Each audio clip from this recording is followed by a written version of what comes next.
ओम नमः शिवाय। जय माता पार्वती। सावन में पड़ने वाला मंगला गौरी व्रत सुहागिन महिलाओं के लिए बहुत ही महत्वपूर्ण होता है। यह व्रत पति की लंबी आयु के लिए रखा जाता है। साथ ही वैवाहिक जीवन में चल रही सभी समस्याओं के निवारण के लिए भी इस व्रत को सबसे उत्तम माना गया है। अखंड सौभाग्य की प्राप्ति हेतु यह व्रत सभी सुहागिन महिलाएं करती हैं। धार्मिक मान्यताओं के अनुसार मंगला गौरी का व्रत रखने से व्यक्ति की कुंडली में यदि मंगल दोष हो तो वह भी दूर होता है। इस दौरान महादेव और मां पार्वती की पूजा एक साथ करने से जीवन में सुख समृद्धि बनी रहती है। मित्रों, सावन माह में आने वाली मंगला गौरी का व्रत जो महिलाएं संपूर्ण विधि विधान के अनुसार करती हैं और अपने लिए लंबे और सुखी वैवाहिक जीवन की कामना करती हैं, उनकी मनोकामना इस व्रत को करने से अवश्य ही पूर्ण होती हैं।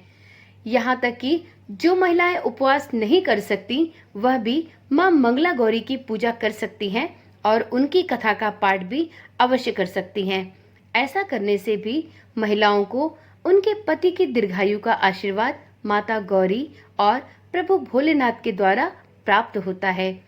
आज की वीडियो में हम सावन माह के आने वाले दूसरे मंगला गौरी व्रत अर्थात जो कि आज के दिन पड़ रहा है, इसके उपलक्ष्य में मां मंगला गौरी की व्रत की कथा का श्रवण करेंगे।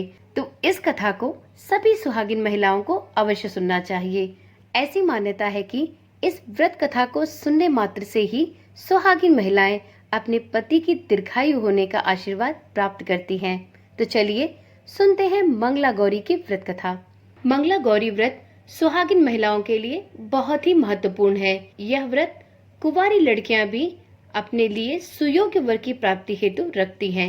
ये उपवास पति की लंबी आयु के लिए भी रखा जाता है। इस दिन इस व्रत से जुड़ी कथा सुनने का विधान है। कहा जाता है कि प्राचीन समय में धर्मपाल नाम का एक सेठ था। वह बहुत अमीर था। उसके पास धन की कोई कमी नहीं थी। कहा जाता है कि वह सेठ सर्वगुण संपन्न था। धर्मपाल महादेव का बहुत बड़ा भक्त था।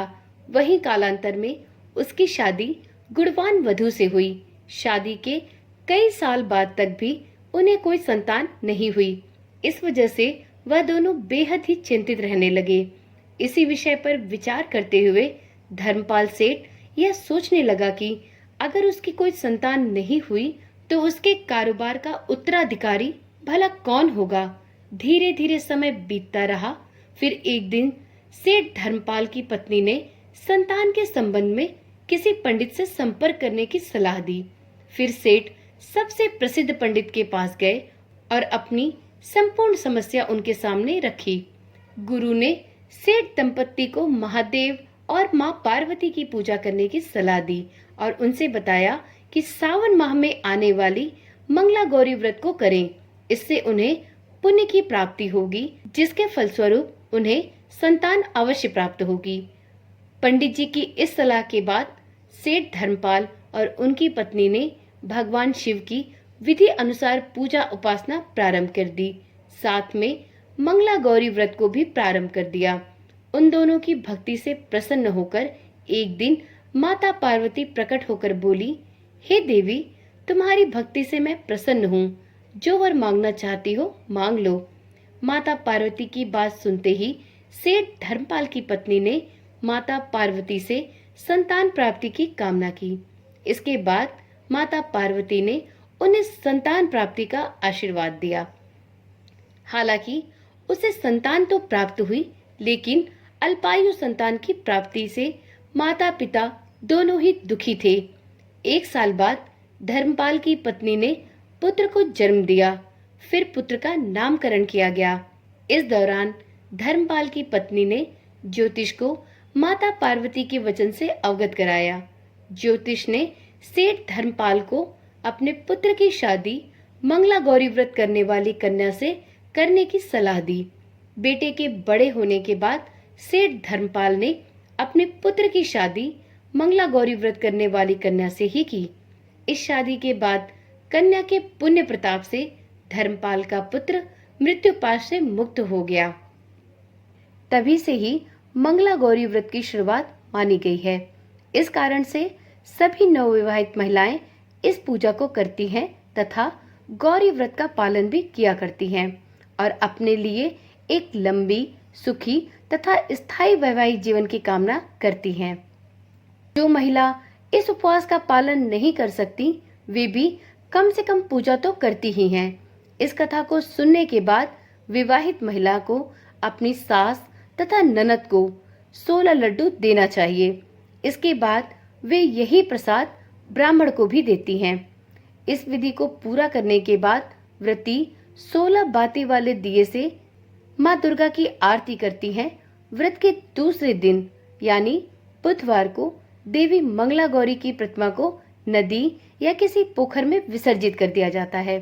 अंत में माँ गौरी के सामने हाथ जोड़कर अपने समस्त अपराधों के लिए एवं पूजा पाठ में हुई भूल चूक और त्रुटि के लिए क्षमा याचना भी करनी चाहिए। इस व्रत और पूजा को परिवार की खुशी के लिए लगातार 5 वर्षों तक किया जाता है। अतः शास्त्रों के अनुसार यह मंगला गौरी व्रत नियमों के अनुसार करने से प्रत्येक मनुष्य के वैवाहिक सुख में बढ़ोतरी होकर पुत्र पौत्रादि भी अपना जीवन सुखपूर्वक गुजारते हैं। ऐसी इस व्रत की महिमा है। तो चलिए मित्रों, अब जानते हैं इस व्रत की पूजा विधि। श्रावण मास के मंगलवार के दिन ब्रह्म मुहूर्त में जल्दी उठे, नित्य कर्मों से निवृत्त होकर साफ सुथरे धुले हुए अथवा नए वस्त्र धारण करें। माँ मंगला गौरी का एक चित्र अथवा प्रतिमा ले, फिर निम्न मंत्र के साथ व्रत करने का संकल्प ले।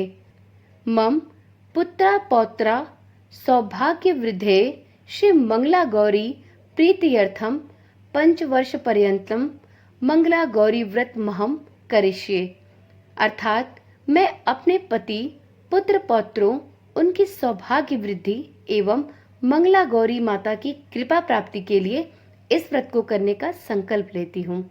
तत्पश्चात मंगला गौरी के चित्र या प्रतिमा को एक चौकी पर सफेद फिर लाल वस्त्र बिछाकर स्थापित करें। प्रतिमा के सामने एक घी का दीपक जलाएं। यह दीपक आटे से बनाया हुआ होना चाहिए। दीपक ऐसा हो जिसमें 16 बातियां लगाई जा सके। फिर माता मंगला गौरी का षोडशोपचार करके पूजन करें। माता के पूजन के पश्चात उनको सभी वस्तुएं 16 की संख्या में चढ़ाएं, जैसे 16 मालाएं, 16 लौंग, 16 सुपारी, 16 इलायची, 16 फल, 16 पान, 16 लड्डू, 16 सुहाग की सामग्री, 16 चूड़ियां तथा 16 मिठाई अर्पण करें। इसके अलावा 5 प्रकार के सूखे मेवे, 7 प्रकार के अनाज धान्य जिसमें गेहूं, उड़द, मूंग, चना, जौ, चावल और मसूर इत्यादि चढ़ाएं। पूजन के बाद मंगला गौरी माता की व्रत कथा अवश्य सुने। ऐसी मान्यता है कि यदि कोई भी व्रत रखा जाए और उसकी व्रत कथा ना सुनी जाए तो उस व्रत का पूर्ण फल नहीं प्राप्त होता। तो यदि आप संपूर्ण विधि विधान के अनुसार मंगला गौरी व्रत रख रही हैं तो इस दिन मंगला गौरी व्रत कथा को अवश्य सुने। इस व्रत में एक ही समय अन्न ग्रहण करके पूरे दिन माता पार्वती की आराधना की जाती है। शिवप्रिया पार्वती को प्रसन्न करने वाला यह सबसे सरल व्रत अखंड सुहाग तथा पुत्र प्राप्ति का सुख प्रदान करने वाला व्रत है। तो मित्रों, यह जानकारी थी मंगला गौरी व्रत के पूजन और संपूर्ण विधि विधान की। आशा करती हूँ वीडियो में सुनाई गई कथा आपके लिए बेहद रुचिकर रही होगी। इसी प्रकार की वीडियोस देखने के लिए चैनल को अभी ही सब्सक्राइब करें और साथ में नोटिफिकेशन बेल को भी ऑन करें। तो चलिए कल मिलते हैं एक नई वीडियो, एक नई जानकारी के साथ। तब तक के लिए ओम नमः शिवाय, जय श्री कृष्णा, राधे राधे।